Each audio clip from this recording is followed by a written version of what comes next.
It wasn't supposed to end like this. Quiet send-off is the same type of feeling that we had when Tom Brady threw that to him. We always thought there was a hard floor for Belichick's Patriots. They'd never be awful. Not on Bill's watch. But in 2023, they were. And the first 10 games of this season sealed Belichick's fate. No, Jones! No! Interception! It's not competitive. What's he looking at? Anyone but a legend would have been fired during the bye week. Ultimately, the Krafts did what Belichick never shied from. They did what they thought was best for the football team and ripped the Band-Aid off, knowing how painful it will be. Having it end like this, it fuels the conversation about who gets what share of credit for the greatest 20-year run in the history of American professional sports. But it doesn't negate it. The simple math of the New England Patriots was that Robert Kraft begot Bill Belichick. Bill Belichick begot Tom Brady. And Tom Brady got the team to Olympus over and over again because the other two guys set him up to do so.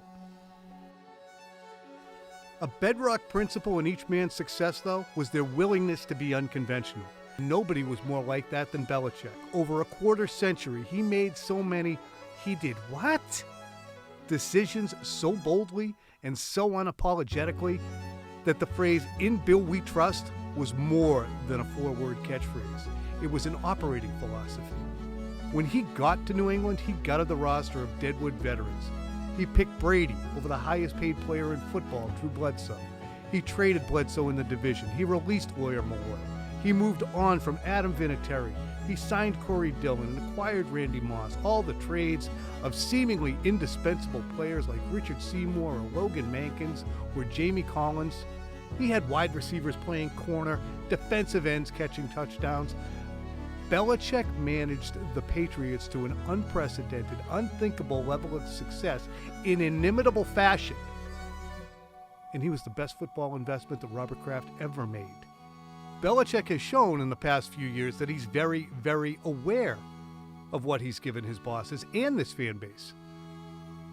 So now, as he's out in New England, does he feel betrayed? Feel betrayed by ownership? Feel betrayed by fans? Feel betrayed by the media? By his successor?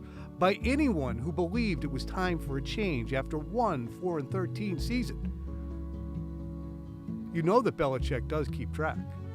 After the 2019 season ended with a playoff loss to the Titans, Belichick was asked if he had a message to fans who'd stuck with the team through, quote, thick and thin, as the reporter stated it. I wouldn't say it's been all that thin around here personally.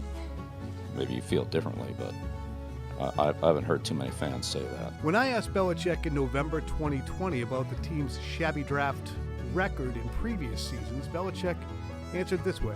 Well, Tom, I'd say the most important thing to me is winning games. And I'm not going to apologize for our record over the last 20 years. At the 2023 owners' meetings, Belichick was asked why Patriots fans should be optimistic going into 2023. Belichick's answer? The last 25 years. If you really want to go back and find the genesis of the Patriots' decline, you have to go all the way back to 2017.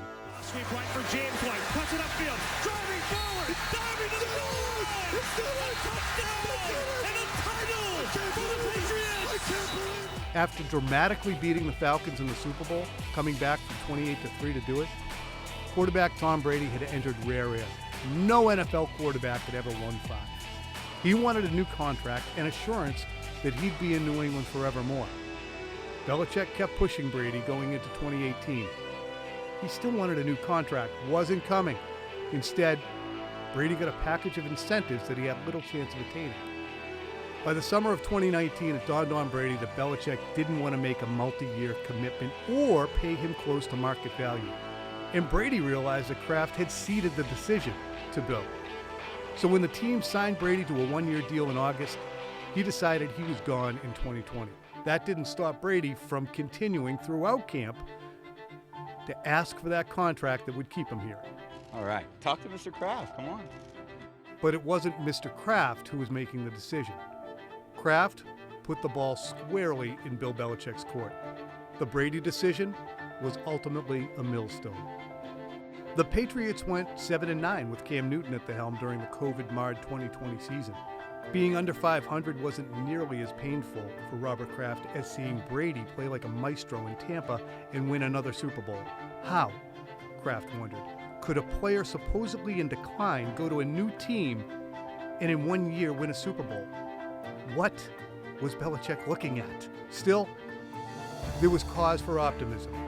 Going into the 2021 offseason, Belichick spent more than $172 million in guaranteed money in free agency. Soon after that splurge, Kraft publicly chastised Belichick for his drafting. If you want to have a good, consistent, winning football team, you can't do it in free agency. You have to do it through the draft. I've seen a different approach this year. That different approach in April yielded Mac Jones with the 15th overall pick. Patriots added Alabama defensive tackle Christian Barmore in the second. Jones' strengths helped him have the best rookie season of all 5 first-round quarterbacks taken in 2021, and it really wasn't close. But a wrench was thrown into the works in 2022. That offseason, Josh McDaniels was hired by the Raiders. Belichick acted unbothered. He would divvy up the coaching duties between Matt Patricia and Joe Judge on the offensive side. Neither had experience coordinating offenses or calling plays at the NFL level. For me, the biggest thing is what's the play and what's the purpose of the play. And as long as I know the purpose, I have the green light to do what I'm supposed to do. Just before the season, Belichick spoke to the Boston Globe and said of Judge and Patricia, "I think they're both good coaches. Ultimately, it's my responsibility, like it always is. So if it doesn't go well, blame me." It wasn't long before that's exactly what began to happen. Jones' frustration with the offensive coaching bubbled over publicly during games down the stretch. Meanwhile, Belichick's frustration with Jones' frustration was better disguised, but probably deeper. Meanwhile, that blame me offer, Kraft took Belichick up on it again at the owners' meeting, this time last March. I'd like him to break Don Shula's record, but I'm not looking for any of our players to get great stats. That isn't, we're about winning. It's very important to me that we make the playoffs, and that's what I hope happens next year.